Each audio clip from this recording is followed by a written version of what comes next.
think to myself sometimes, I watch a lot of podcasts from a lot of different creators, a lot of video clips on YouTube from a lot of different channels.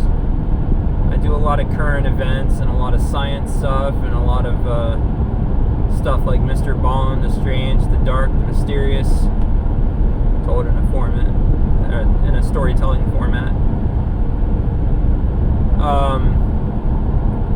So I'm pretty well-rounded as far as what entertainment, or as we call it, content, consists of in the current year. So a lot of what you probably watch, I'm watching as well. We all kind of move in similar ways. I've recently become aware of VTubers. They are swelling in popularity and they're getting more mainstream in nature as well as content that they themselves create. They're not just gamers. They're not just personalities for the sake of personalities. They also cover a lot of stuff and react to things now too. And fundamentally, they're just skins over real people that are creating content, like people without skins over their skins. So, there's a couple of VTubers that I stay kind of loosely amused by. I'm not doing a whole lot of long form content.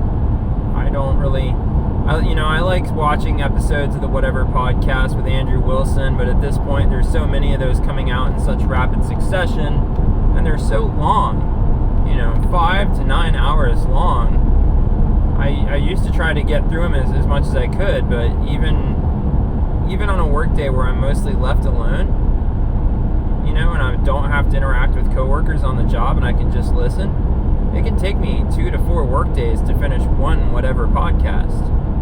So I don't do a whole lot of those long streams anymore. And if you're a YouTube creator and you're live streaming, I'm probably not watching your content. And it's not because I have a short attention span, it's because I only have so much attention to provide in a day. Now, I'm currently driving to a doctor's appointment, so I got a minute to make this video.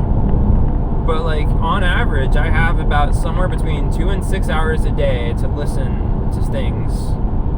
If I have the ability to, I like to watch reruns or play video games as well.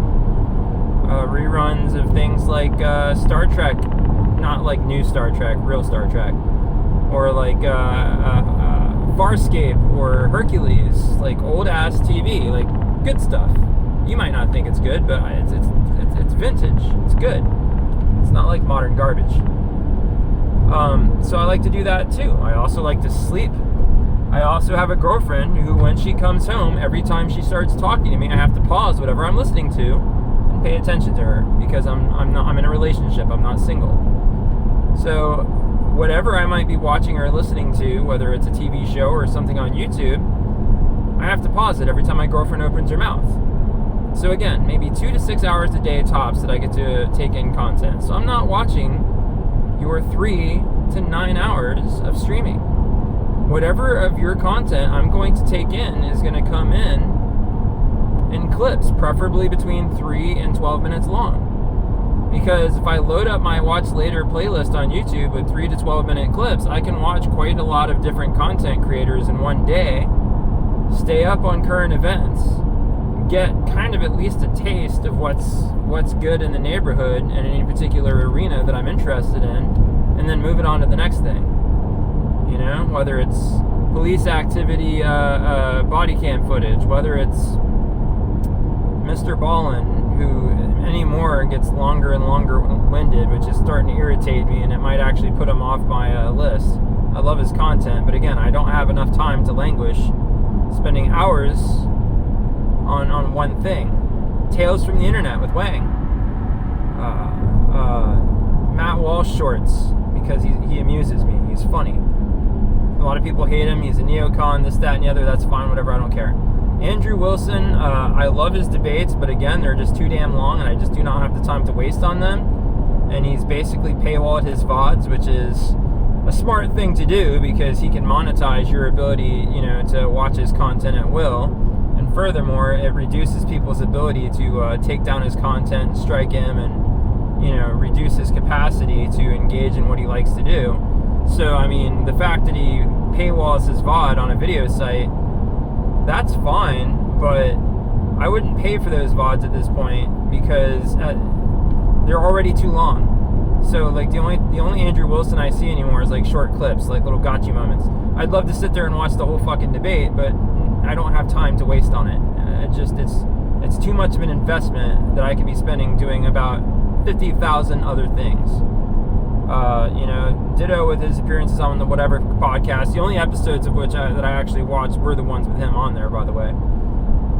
So I miss a lot of those. Andrew Wilson is amazing. He's dope. You should check him out if you got the time. I don't have the time.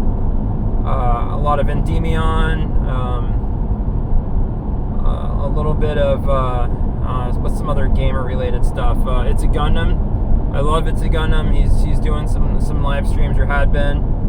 I watched one of them one time and it was good, but again, too fucking long. His short shit, amazing. He's a really entertaining dude, and the more I learn about him, it's like peeling back an onion. It's just layers upon layers of interesting. Seeing his little work area where he builds his Gundams was kind of enlightening. He's got a really nice setup for putting those together, and like a really organized work area.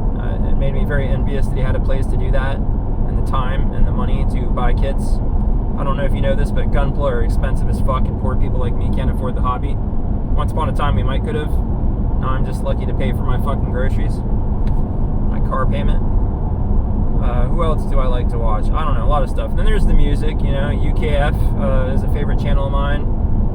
I used to like Suicide Sheep, Mr. Suicide Sheep, and Mr. Mom Music, but those two have kind of gone the way of the dinosaur in my book, because they just got into the sad boy crooning, and I cannot stand that type of shit. I kind of honestly just only like female vocals in my electronic music, if there's any vocals at all. Just like I cannot stand female vocals in my death metal. It's only male vocals in my metal. If I want to listen to female vocals, it's going to be electronic music. If I'm going to listen to male vocals, it's going to be metal. I don't want male vocals in my electronic music. And so it's almost like, what the fuck are you doing listening to UKF then? Well, look, dude, as soon as the boogalip and the rhyming busts come out, I just skip the track. It's no good. But if it's no vocals and it's like heavy wubba dub, that might go on my wubba dub list. And some of their female vocal tracks are bangers. So it's still a good channel. But, you know, these are just, you know, some of my things that I kind of personally am about with what I do with my time. If you guys ever wonder, like, how do I spend my time when I'm not working or sleeping or bathing or eating or shitting? Well, usually when I'm shitting, I'm checking my email. I mean, I tend to listen to things while I'm shitting too, but mostly that's about checking my email. That's what I do in my poopy times. And, you know, and then of course there's time with my girl, time with my video games. Generally, if I'm podcasting, doing live casts myself, I'm doing the very thing that I tell everybody I don't have time for. So I don't have time to watch your fucking 2 to 4 hour nonsense. I'm gonna do a fucking 2 to 4 hour podcast. Yeah, I know. And generally, up until very recently, every Friday, noon to 4, I'd put out 4 hours of content on Twitch. That does not allow me to put VODs up because I'm not an affiliate. What a gay-ass platform that is. Not as gay as YouTube here, but still pretty gay. Pretty shitty. Both of them kind of just suck fucking balls. I don't know. Maybe I need to, you know, start uploading to Rumble and Kick and just say fuck Twitch and YouTube. You know, because both of these fuckers are just meat curtains. Bearded fucking women that love cock. And they're fucking not women mouth. Anyway. So, I'm gonna go to the hand surgeon. I have no idea what they're gonna say. I don't even know why the fuck they wanted me to come today. I'm not getting surgery or anything. It's just checking up on how this thing is healing. I think it's healing pretty good. It hurts every fucking day. Mainly because instead of just holding it still and letting it heal, which doesn't hurt, I move it around so it doesn't heal stiff and I don't lose my mobility, because if it heals stiff and you're not mobile anymore, you're stuck that way. So pretty much just hurts every day. And it'll probably continue hurting every day for at least another month. Less and less every day. It hurts less and less, but it still hurts. Fuck, doesn't it? I just got over like the best flu ever. That was fun. Saturday night, I was shaking so bad, like all over, just convulsing practically because I couldn't get warm. And then after a while, I took a massive shit, laid back down. I realized I had a fever. Oh boy, here we go. And then I don't really remember most of Sunday. And then Tuesday, mid-morning, I think my fever actually left me alone, finally. And then I took the Wednesday off just to play it safe, and then I'm back to work today for all of an hour and a half. And I work tomorrow, at least. I get paid tomorrow. I don't know what my check's going to be, but I missed a whole fucking week of work, so I'm sure it's going to just be a massive fucking paycheck. Be lucky to have enough to pay my goddamn car payment this month. My girlfriend's going to love me. My landlord's basically forfeiting his house because he fucking can't bring it upon himself to be a goddamn grown-ass responsible adult. So we're going to fucking get thrown out in a matter of time anyways, because whether they foreclose on him or he just forfeits it, we're going to get a notice to vacate at some point, sooner or later. Should be pretty great. So that's going on, and that's all of current events. Things that I've been watching and listening to, things that I've been doing, things that I've been through. All that there is moving forward for the next month or so is just hopefully a bunch of 5-day work weeks, full ones preferably, and with any luck I'm going to learn fast and get off this trainee status out of like probation period, and boss will let me start taking the company truck out by myself and do jobs. And then once we're at that phase, I have a feeling I'm going to get some really good hours, a lot of them, and I look forward to it. I am dying to be busy as shit, because it's going to mean a really good financial upgrade to me, because good consistent money is what I really need right now. Me and my girlfriend got to get somewhere else, and we don't have a lot of positive options. She just keeps fucking doing the analysis paralysis thing where she's like, oh, we can go get a travel trailer for $17,000 right now. Okay, you want to do that? I don't know. We can go get an apartment for $1,200. I was like, they don't allow pets. Oh shit. We can get approved for a house up to $120,000. There's nothing for sale for $120,000. Try $198,000 minimum for something that we're actually going to have a chance at getting. And we could still get that, bit out from under us, by the way. All right, let me check my maps here. Okay, I got to go left. Got to go left here. So anyways, it's bad. But, that's life. And ever since I've gotten this prescription for diazepam, it all seems doable. Whatever the fuck that means. It all seems fucking doable. I eat 1 or 2 pills a day, or 2 milligrams. It's not really enough to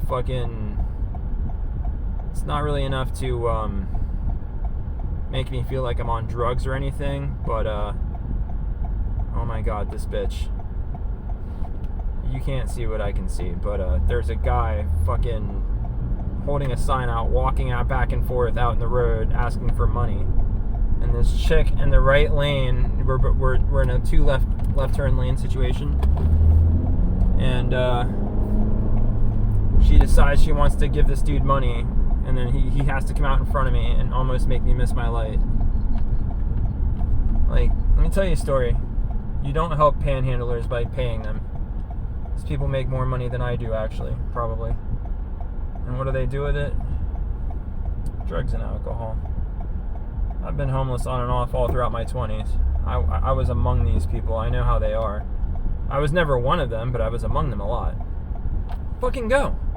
You could have went. Now you can't go because now everybody's coming. You had that one chance, though. Great job.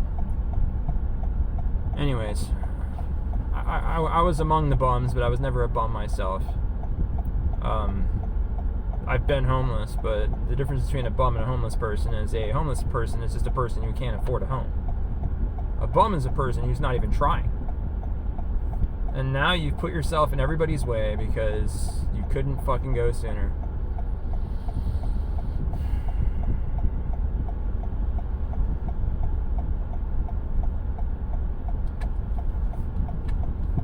And you know what happened when I got homeless? I'd work. I'd be homeless. I'd be living in a tent or in a abandoned building or something like that, and I'd work. And I'd save my money. 40% of everything I earned I'd put back, spend 60 on making myself as comfortable as I could. Usually rented to own a laptop computer so I could play video games. I'm a gamer, I'm a nerd, right? And then at the time I was both a drinker and a weed user. Yeah, kind of pathetic. Wasn't really helping the situation with homelessness. Of course, I realized that later. I no longer... I haven't messed with weed in like 6 years now. Never will again. The drinking, I've been cutting back on it. That's one of the main reasons I got the diazepam prescription, is so I could stop being a fucking functioning alcoholic and actually be functional. It's been good for me. I'm very functional. Now I'm not like chemically driven anymore. So, I mean, for all the stress that I've been through and for all the things going wrong in my life, and there's been a lot, I'm doing pretty freaking good as far as being a productive member of society, as it were. I'm not hating life. And things can only get better at this point, I think. I'm going to back in right here. It's all going to be better as time goes by, you know? It's all going to be better. I don't know if it's ever going to be good for me, but as time progresses and I just stay dedicated and remain the workaholic that I always have been, it'll all be better progressively in time. I don't know who our next president's going to be. I don't know what's going to happen in the world next. I have no fucking control over the circumstances I find myself in. But I'm getting more and more control over how I react to things and over how well I take things and how constructive or destructive I am when confronted with adversity. And we're going to just keep taking shots at improving until we either get it right or keel over dead, whichever comes first. And I think whoever you are out there, if you got time to waste watching this bullshit, it's what you need to do too. Just keep taking shots until you stop missing. You know, that's the Michael Jordan way right there, bro. All the greats in the world, no matter how bad they fucking fucked up, no matter how many times they fell off the skateboard, no matter how many times they missed the goal, or didn't run fast enough to whatever the hell you're trying to accomplish, you know, like, not getting it right is not grounds to quit. It's just, you gotta keep practicing, keep training. Keep pushing your limits until you finally fucking go Super Saiyan, bro. I'm gonna go to a doctor.